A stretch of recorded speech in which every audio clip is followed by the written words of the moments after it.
The air in the control room of Vega 9 mining outpost Sector 7 always smelled like sulfur and machine oil. Jake Harlow had gotten used to it over the 3 years since he'd left Earth in search of adventure, discovery, and higher pay rates, as he'd enthusiastically told his family. Now, 14 hours into his shift, the adventure had long worn off, replaced by the monotony of monitoring extraction rates and coolant levels. Fascium extraction rate holding at 97% efficiency, Jake noted, sliding his finger across the holographic interface to adjust the pressure settings. Should be a good haul today. Beside him, Nyx Terran didn't respond immediately. The orange-skinned Vexian technician was focused intently on the minerals display, her silver-white hair pulled back in a tight knot that emphasized her angular features. Her cold, gray-blue eyes narrowed slightly as she manipulated the holographic display with her specialized power gloves. Vexian technology that allowed for precision handling of volatile minerals. "Acceptable," she finally said, her voice controlled and even. "The coolant systems are maintaining optimal temperature. We should increase extraction speed by 2%. Jake nodded, making the adjustment. Working with Nyx was always like this, efficient, focused, and utterly devoid of small talk.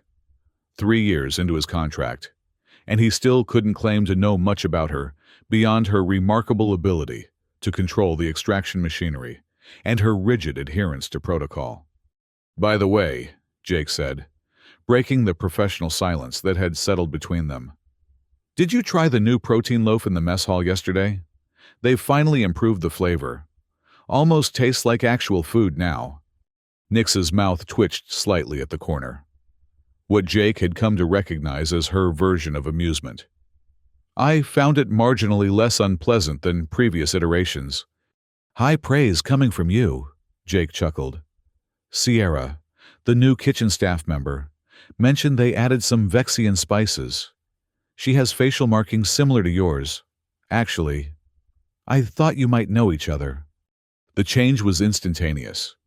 Nyx's entire body tensed, her eyes flashing from cool gray-blue to a burning amber.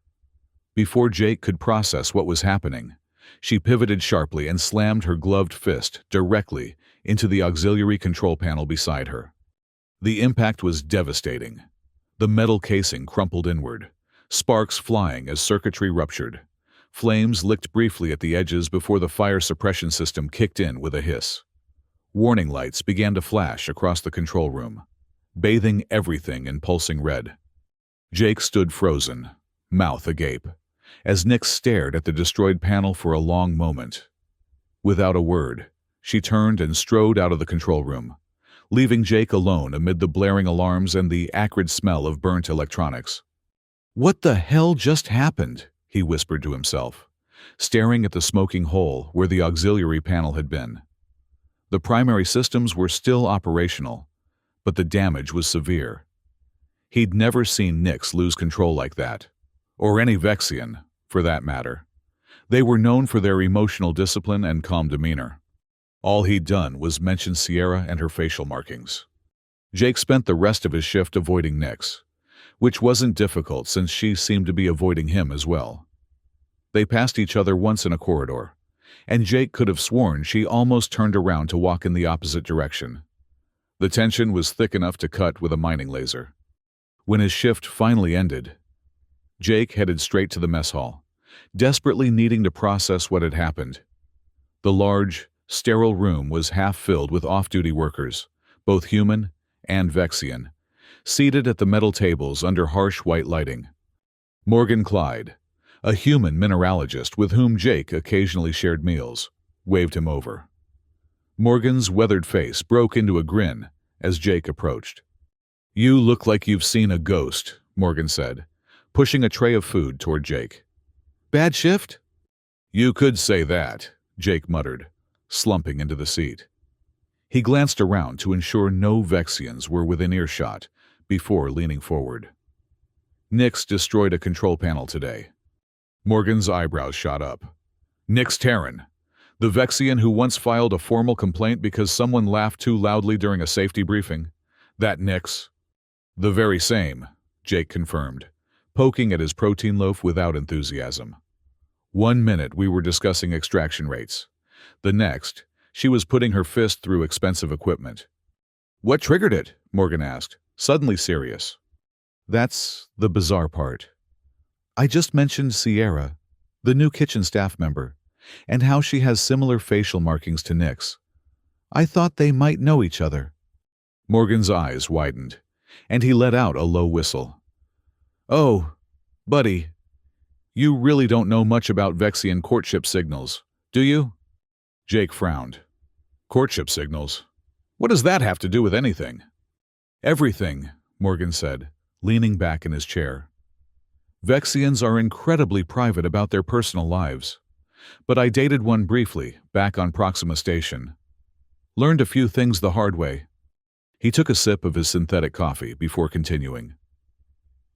Those behaviors you've noticed from Nix, stepping in to help with difficult extractions, bringing you rare mineral samples, protecting your reputation in meetings, those are all Vexian courtship signals. Jake nearly choked on his water. What? No, that's just professional courtesy. Morgan shook his head. Not to a Vexian. It's not. They don't waste time or resources on people they aren't interested in. And comparing her facial markings to another female's? In their culture, that's like telling your girlfriend you think someone else is attractive. Jake's mind raced back through months of interactions with Nix. The times she'd taken over difficult extractions without being asked. The small, perfectly crystallized mineral sample she'd left on his workstation after he'd mentioned an interest in Vexian geology.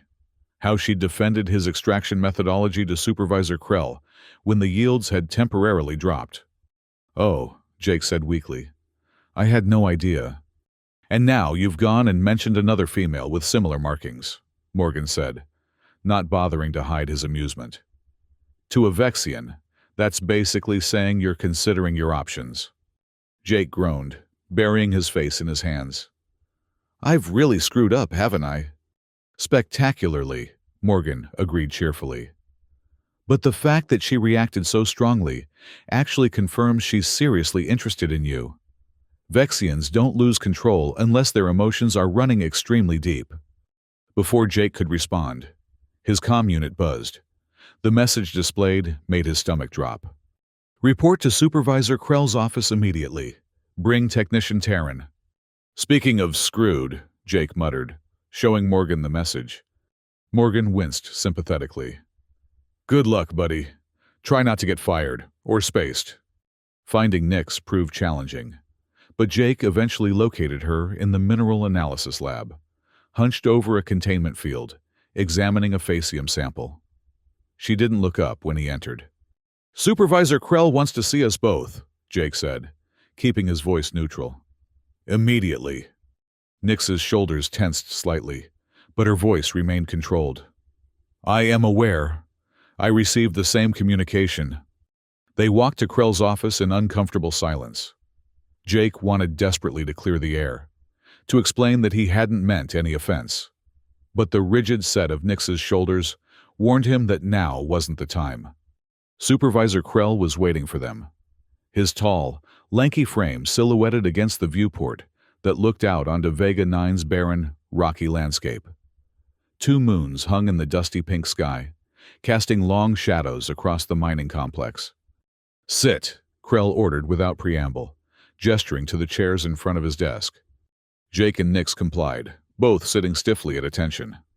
Would either of you care to explain why one of my auxiliary control panels is now a smoking pile of circuitry? Krell asked, his voice dangerously quiet. Nix spoke first, her voice steady. There was a system malfunction. The panel overheated and— Don't insult my intelligence. Technician Terran, Krell interrupted. Maintenance reported clear impact damage. Someone hit that panel with significant force. Jake glanced at Nix. Her face was impassive, but Jake could see a slight tremor in her hands, something he'd never witnessed before. She was genuinely afraid of the consequences. It was me, Jake said abruptly. I lost my temper and hit the panel. Both Nix and Krell turned to stare at him in surprise. You, Krell said skeptically. The technician who once filed a request to implement Mindfulness Mondays to improve staff morale? Jake straightened in his chair. Yes, sir. I've been under some personal stress lately. I inappropriately took out my frustration on the equipment. It won't happen again. Krell's gaze shifted between Jake and Nix, clearly not entirely convinced. This kind of behavior is completely unacceptable, regardless of who's responsible. Damage to critical equipment endangers everyone on this outpost. I understand, sir, Jake said, maintaining eye contact. I take full responsibility. Krell narrowed his eyes. Very well, Technician Harlow. Your pay will be docked to cover the repairs, and you'll be working double shifts for the next week to make up for the disruption to operations. Yes, sir, Jake agreed promptly. Technician Terran. You're dismissed, Krell said, turning his attention to Nix. Technician Harlow and I need to discuss the details of his disciplinary arrangement. Nix hesitated, then stood. She gave Jake a quick, unreadable glance before leaving the office. Once the door closed behind her, Krell leaned forward. I don't know what really happened in that control room, Harlow, and frankly, I don't care about your personal dynamics. But if equipment gets damaged again, I'll have both of you transferred to separate facilities. Is that clear? Crystal clear, sir, Jake replied. Dismissed. Jake found Nix waiting for him in the corridor outside Krell's office, her face a carefully composed mask. Why did you do that? She asked without preamble. Jake shrugged. It seemed like the right thing to do. It was unnecessary. I was prepared to accept the consequences of my actions. I know, Jake said, but those consequences would have been much worse for you than for me. Vexians take personal discipline very seriously, don't they? Nix studied him for a long moment, her gray-blue eyes searching his face. Yes, she finally admitted. Loss of control is considered deeply shameful. Then consider it a favor between colleagues, Jake said, offering a small smile. Though I'd appreciate knowing what I did to trigger it, so I can avoid doing it again. Nix's posture stiffened. This is not an appropriate location for such a discussion. Jake glanced around the empty corridor. Your quarters, then? After shift change? The request was bold. Vexians rarely invited non-Vexians into their personal spaces. But Jake needed to understand what had happened. To his surprise, Nix nodded curtly. 2100 hours. Don't be late. She turned and walked away, her back ramrod straight. Jake watched her go, feeling a strange mixture of trepidation and anticipation. Whatever happened tonight, at least he'd finally get some answers. At precisely 2100 hours, Jake stood outside Nix's quarters in the residential section, gathering his courage before pressing the notification panel. The door slid open almost immediately, revealing Nix in standard off-duty attire, a simple black tunic and pants that contrasted starkly with her orange skin. Come in, she said, stepping aside. Jake entered, immediately noting the differences between Nix's quarters and his own. The temperature was several degrees warmer, and the lighting was dimmer, tinged with a reddish glow that presumably mimicked Vexian sunlight. A collection of mineral specimens sat on a shelf, each perfectly arranged by size and color, and the air carried a faint, unfamiliar spice scent. Please sit, Nix said, gesturing to one of two chairs positioned at a small table. Jake sat, trying not to fidget as Nix took the seat across from him. For a moment, neither spoke. I owe you an explanation, Nix finally said, her voice carefully measured, and an apology for my loss of control. You don't have to apologize, Jake assured her. I just want to understand what happened. Nix's hands, resting on the table, curled into fists, then relaxed. When you mentioned the female Sierra and compared her facial markings to mine, I experienced an emotional response I was unprepared to manage. Jealousy, Jake suggested gently. Nix's eyes flashed briefly.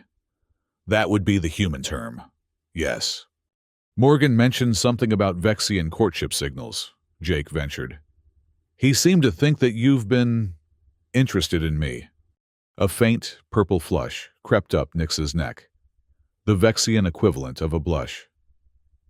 Your colleague is unfortunately correct. I have been engaging in preliminary courtship behaviors. Jake blinked, surprised by her directness. I had no idea. I thought you were just being a good colleague. That was not my intent, Nix said stiffly. I selected you as a potential courtship target some months ago, based on your work ethic, intelligence, and physical attributes. Jake felt his own cheeks warm at the matter-of-fact assessment. I'm flattered. But why didn't you just say something? Vexian courtship progresses through established stages, Nix explained.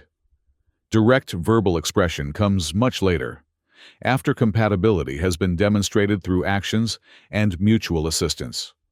And when I mentioned Sierra, you suggested interest in another female, one with similar facial markings to my own. Nix finished for him. In Vexian culture, this would be a deliberate insult, implying that I was inadequate. Jake winced. I didn't mean it that way at all. I genuinely thought you might know each other. That's all.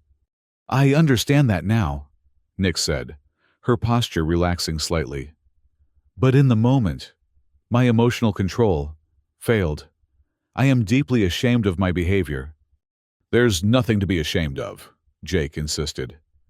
Everyone loses their cool sometimes. Vexians do not, Nix countered. Control is essential to our social structure. My actions have likely diminished my standing among my Vexian colleagues. Jake leaned forward, catching her gaze. For what it's worth, I think it's rather endearing that you care enough to get angry. The purple flush deepened on Nix's neck. You find my loss of control attractive? I find your passion attractive, Jake clarified. It's nice to know there's more to you than perfect efficiency and protocol. Nix studied him intently, her gray-blue eyes searching his face. You are not disturbed by my interest in you. Jake considered the question carefully. He'd worked with Nix for 3 years, respecting her abilities and professionalism. He'd never thought of her romantically, partly because she'd always seemed so unapproachable, so contained. But now, seeing vulnerability beneath that controlled exterior, he found himself intrigued. Not disturbed, he said honestly. Surprised, certainly, but also curious. Curious? Nix repeated, tilting her head slightly. About Vexian courtship, Jake explained. About how it works between different species. About you, beyond the professional facade. Nix's lips curved in the barest hint of a smile. Curiosity is an acceptable starting point. So where do we go from here? Jake asked. I don't want to inadvertently violate any more Vexian customs. We could begin with education, Nix suggested, her voice softening slightly. Lesson 1, directness. Before Jake could ask what she meant, Nix rose from her chair, stepped around the table, and leaned down. Her lips met his in a swift, fierce kiss that sent electricity shooting down his spine.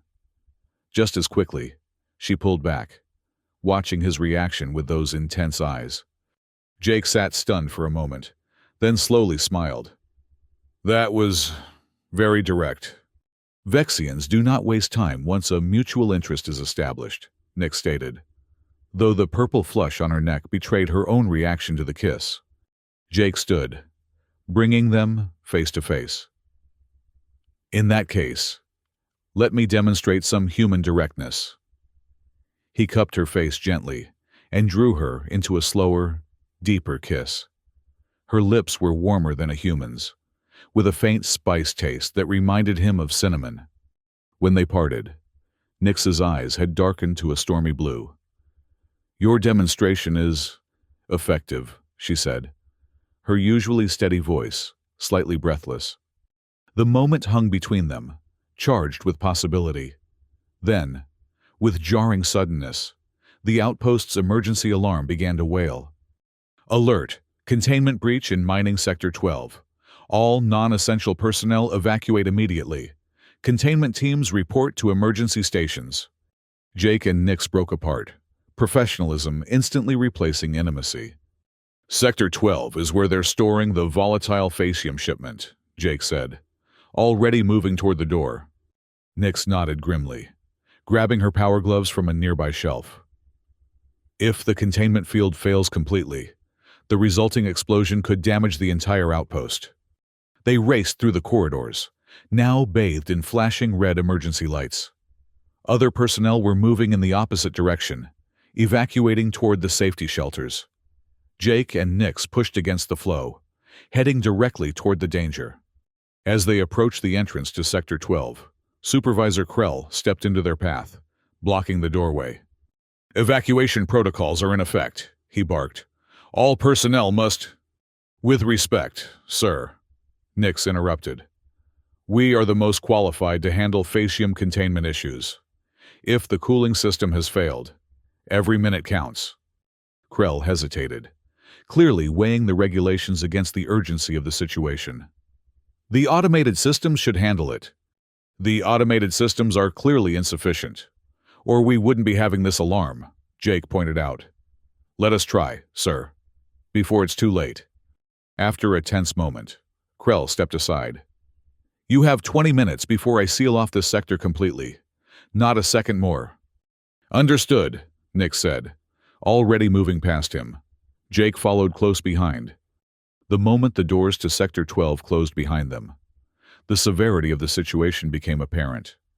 The main cooling system had failed completely, and the backup system was operating at only 30% capacity. Worse, the extraction machinery was still running, pumping more unstable Facium into the containment area. "We need to shut down the extraction arm first," Jake said, checking the control panel. "Then reroute power to boost the cooling system." Nix nodded, pulling on her power gloves. "The extraction shutdown is mechanical. The automation is compromised, but I can force it manually." Jake moved to the power distribution panel while Nix approached the massive mechanical arm that was still pulling Facium from the mining shaft. The temperature in the room was rising rapidly, the heat shimmering in the air. "The power relays are fused," Jake called out, his fingers flying across the controls. "I'm trying to bypass them. See if I can get more juice to the cooling system." Nix didn't respond. All her concentration focused on gripping the mechanical extraction arm with her power gloves. The specialized Vexian technology amplified her strength, allowing her to grasp the massive metal limb. With a grunt of effort, she began to pull, trying to force the arm into its locked position. The machinery resisted, gears grinding as they fought against her. Jake glanced over, alarmed by the strain evident on Nix's face. "Don't push too hard," he warned. "If those gloves overload—" "I know the limits of my equipment," Nix snapped, sweat beading on her orange skin as she continued to pull. "Focus on the cooling system." Jake turned back to his task, rerouting emergency power supplies to the failing cooling units. If he could get them up from 30% to even 40%, it might buy them enough time to prevent a catastrophic overload. Behind him, there was a sudden screech of metal, followed by Nix's triumphant shout.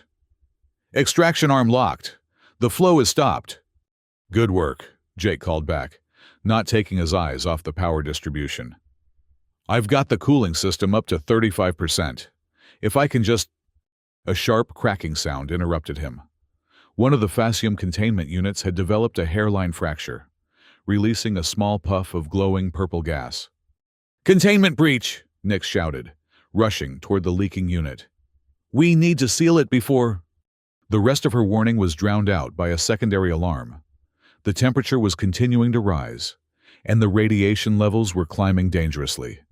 "The maintenance catwalk," Jake said, pointing to the elevated platform above the containment area. "There should be manual override controls up there. We can trigger an emergency coolant flush."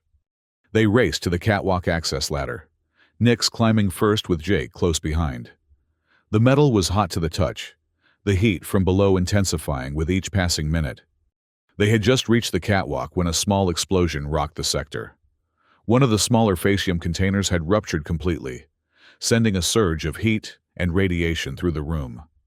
The catwalk swayed dangerously, part of its support structure giving way. "The controls are there," Nick said, pointing to a panel at the far end of the now unstable catwalk. "I'll go. My physiology is more resistant to the radiation." Before Jake could argue, she was moving forward, carefully balancing on the damaged walkway.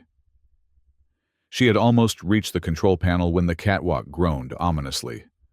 The section beneath her feet suddenly gave way, leaving her clinging to the edge of the broken pathway, one leg dangling into empty space. "Nix!" Jake shouted, rushing forward despite the danger. He could see that she was injured, her leg twisted at an awkward angle where it had been caught in the collapsing metal. "Stay back," she ordered through gritted teeth. "The structure won't hold both of us." Jake ignored her, dropping to his knees at the edge of the broken section. "Give me your hand." "The controls," Nix insisted, her face contorted with pain. "You need to reach the controls first." "Not without you," Jake said firmly. He stretched out, grasping her forearm. With a grunt of effort, he began to pull her up, bracing his feet against the remaining support struts. For a terrifying moment, it seemed like the entire catwalk might collapse. Then, Nix's body cleared the edge, and Jake pulled her safely onto the intact section, wrapping an arm around her waist to steady her. "Can you walk?" he asked, eyeing her injured leg. "Yes," she said, though her face had paled to a lighter orange. "Quickly!" Supporting her weight, Jake helped Nix to the control panel. Together, they initiated the emergency coolant flush. Immediately, jets of cryogenic fluid began to spray throughout the containment area, rapidly dropping the temperature. "We need to get out of here," Jake said, glancing at the radiation meter on the wall. The levels were dangerously high, especially for a human. They made their way back across the catwalk as quickly as Nix's injury would allow. Just as they reached the access ladder, another small explosion shook the sector. Flames licked up from below, nearly reaching their position. "Go first," Jake ordered, helping Nix onto the ladder. "I'll be right behind you." Nix descended awkwardly, favoring her injured leg. Jake followed, the heat intensifying as another containment unit ruptured below. They had just reached the ground level when the largest explosion yet rocked the sector. Jake threw himself over Nix, shielding her as debris rained down around them. The emergency cooling system was working, however, preventing the chain reaction that would have destroyed the entire outpost. When the dust settled, Jake helped Nix to her feet, supporting her as they limped toward the exit. The cooling system display showed 60 to 70% functionality, enough to prevent further explosions, at least for now. "We did it," Jake said, relief washing over him as they staggered through the door into the relative safety of the corridor beyond. Supervisor Krell was waiting, flanked by a medical team. "Get them to the infirmary immediately," he ordered, as soon as he saw their condition. "And seal off Sector 12 until the hazard team can assess the damage." Jake's last memory before the medical team separated him from Nix was her hand gripping his tightly, her eyes conveying what her Vexian reserve wouldn't allow her to say aloud. "Thank you." The outpost's infirmary was small, but well-equipped, designed to handle the various injuries that occurred in a mining operation.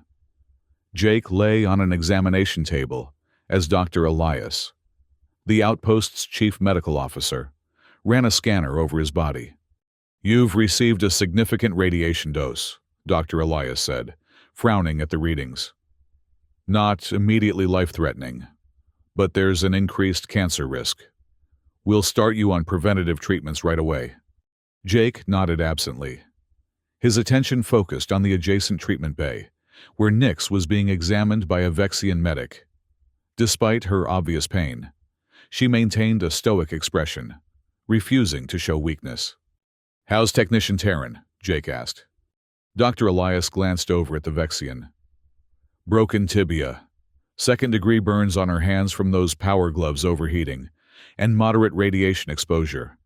She'll recover, but she's going to be off duty for at least 5 days. 5 days? Jake repeated, surprised. For a broken leg. Vexian physiology, Dr. Elias explained with a shrug. They heal faster than humans, especially with their medical techniques. Speaking of which, you're also confined to quarters for 5 days of medical observation. No arguments, he added, as Jake opened his mouth to protest. The infirmary doors slid open, and Supervisor Krell strode in, his face grim. He stopped between the two treatment bays. You both directly violated evacuation protocols, he began sternly. Under normal circumstances, that would merit serious disciplinary action. Jake braced himself for the reprimand, but Krell's expression softened slightly. However, your actions prevented what could have been a catastrophic explosion. The outpost's structural integrity would have been compromised if that fascium had fully detonated. Your quick thinking saved lives. Thank you, sir, Jake said, surprised by the praise. Don't thank me yet, Krell continued.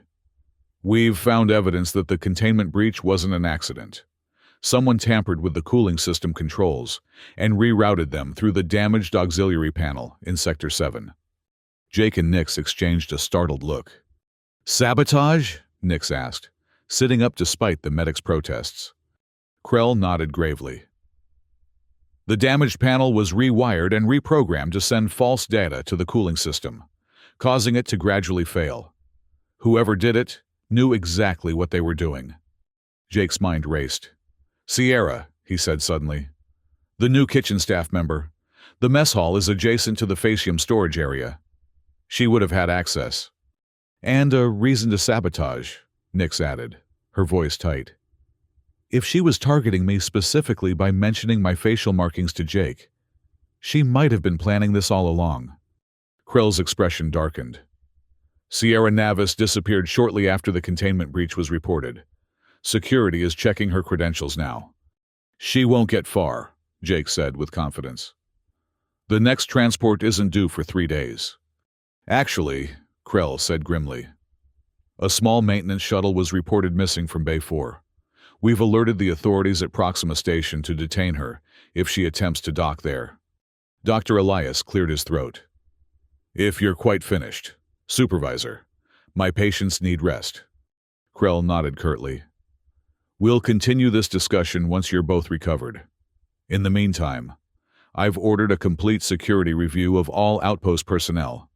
After Krell departed, Dr. Elias administered treatment for radiation exposure, then left Jake and Nix alone in the infirmary, separated only by a thin privacy screen. Are you all right? Jake asked quietly. There was a moment of silence before Nix replied, her voice softer than usual. I am functional. Jake smiled at the typically Vexian response. Thank you for what you did in there. That was incredibly brave. As was your action in pulling me from the collapsed catwalk, Nix responded. It was unnecessary risk. Not to me, Jake said simply. Another silence fell, this one more comfortable. Jake, Nix finally said, using his first name for perhaps the first time ever. What happens now, between us? It was a good question. They'd gone from colleagues to something else entirely in the span of a few hours, with barely any time to process the change. I don't know, Jake admitted, but I'd like to find out. If that's what you want too. Yes, Nix said, the single word carrying more emotion than any elaborate declaration could have. Jake smiled in the darkness of the infirmary, feeling a curious lightness despite the day's dangers. Then, we have 5 days of medical leave to figure it out. The 5 days of medical leave turned out to be exactly what they needed. A chance to explore their connection away from the pressures of work and the curious eyes of their colleagues. Nix explained that in Vexian culture, potential partners underwent a formal compatibility assessment across 4 domains: intellectual, emotional, biochemical, and physical. What might have seemed coldly analytical to humans was to Vexians a sacred tradition ensuring deep compatibility. "We have 5 days," Nix had said, her eyes twinkling with rare humor. "One domain per day, with the fifth for reflection. Are you willing?" Jake had agreed without hesitation. The first day focused on intellectual compatibility. They sat on the steps of the rarely used staff observation deck, gazing out at Vega 9's barren landscape as they discussed their personal philosophies, values, and worldviews. Power exists to protect, not to dominate, Nix had explained, describing a core Vexian belief. Strength without purpose becomes tyranny. And connection gives meaning to existence, Jake had added, sharing his own perspective. All the power in the universe means nothing if you're alone. Nix had considered this, then nodded slowly. Perhaps our philosophies are not so different at their core. The second day explored emotional compatibility. Jake had been surprised by the depth of feeling beneath Nix's controlled exterior. She wasn't emotionless, as many humans mistakenly believed Vexians to be. She simply expressed herself differently. In Vexian culture, emotional control is considered strength, she explained, as they sat in her quarters, sharing a Vexian tea that tasted faintly of minerals. But that doesn't mean we don't feel deeply. Humans often equate emotional expression with authenticity, Jake countered. We think hiding feelings means you're not being true to yourself. Different approaches to the same reality, Nix observed, cautiously, allowing Jake to take her hand, a significant step for a Vexian. The third day focused on biochemical compatibility, primarily through sharing food and scent preferences. Jake introduced Nix to his favorite Earth dish, spaghetti, which he recreated using the synthesizer in the mess hall during off hours. "The textures are unusual," Nix commented, cautiously twirling the pasta around her fork. "But the flavor is pleasant." In return, she shared a traditional Vexian spice blend that smelled like a combination of cinnamon, basil, and something entirely alien, a scent that Jake found surprisingly appealing. The fourth day tested physical compatibility through shared activities. Despite her healing leg, Nix insisted they take one of the outpost's rovers out onto Vega 9's surface to collect mineral samples, a traditional Vexian courtship activity. Racing across the dusty plains, Jake at the controls and Nix navigating. They worked in perfect synchronization to gather the most interesting specimens. The exhilaration of speed, the shared purpose, and the stunning vista of twin moons rising over the horizon created a moment of connection that transcended their different species. As they returned to the outpost, samples carefully stored, Nix turned to Jake with unusual hesitation in her voice. "Do you ever think about the future, beyond this outpost?" Jake considered the question. "Sometimes. I originally signed a 5-year contract. I have 2 years left." "I have 3 remaining in my assignment," Nix said quietly. "Vexians. When we choose a partner, it is generally a permanent arrangement. I recognize that humans approach such matters differently." Jake reached across the rover's cabin to take her hand. "Not all humans. Some of us also look for lasting connections. But the practical considerations are significant," Nix continued. "Different planets, different atmospheric requirements, different lifespans. Challenges," Jake agreed, "but not insurmountable ones." Nix's grip on his hand tightened slightly. "You are not intimidated by the prospect of a long-term alliance with a non-human?" Jake smiled. "I left Earth looking for adventure and discovery. I'd say finding you qualifies as both." The purple flush crept up Nix's neck, but her eyes shone with pleasure. On the 5th day, as they shared a final meal in the mess hall before returning to duty, news came that Sierra had been apprehended at Proxima Station. Under questioning, she had revealed herself as an agent of the Orion Syndicate, a criminal organization interested in stealing Facium for weapons manufacturing. Security has been increased throughout the outpost, Supervisor Krell informed them during a brief visit to their table. The stolen facium has been recovered, and all personnel credentials are being re-verified. After Krell departed, Nix looked at Jake with an intensity that made his heart race. In Vexian tradition, the 5th day of compatibility assessment ends with a decision, she said formally. I would like to officially continue courtship with the intent of permanent partnership. I recognize this is a significant commitment in human terms, and I would understand if... Jake leaned across the table and kissed her, cutting off her careful speech. When he pulled back, her eyes had widened in surprise. Humans can be dramatic too, he said with a smile. And yes, I want to continue whatever this is between us. We'll figure out the details as we go. Nix's usual reserve melted into a genuine smile, a rare and beautiful sight. A practical approach. I approve. The next morning, they reported for duty together, walking hand in hand through the corridors to the control room. Several colleagues gave them curious glances, but most simply nodded in acknowledgement. Interspecies relationships weren't common on the outpost, but they weren't unheard of either. Supervisor Krell met them at the control room entrance. Before you resume your regular duties, I should inform you that in light of recent events, the company has established a new Security Oversight Committee. Given your demonstrated ability to recognize unusual situations and take decisive action, you've both been appointed as members. Jake and Nix exchanged surprised glances. This will be in addition to your regular duties, Krell added, with appropriate compensation adjustments. Of course. We're honored, sir, Jake said, speaking for them both. Don't be, Krell replied dryly. It's going to be a lot of extra work. Report to Conference Room 3 at 1700 hours for your first briefing.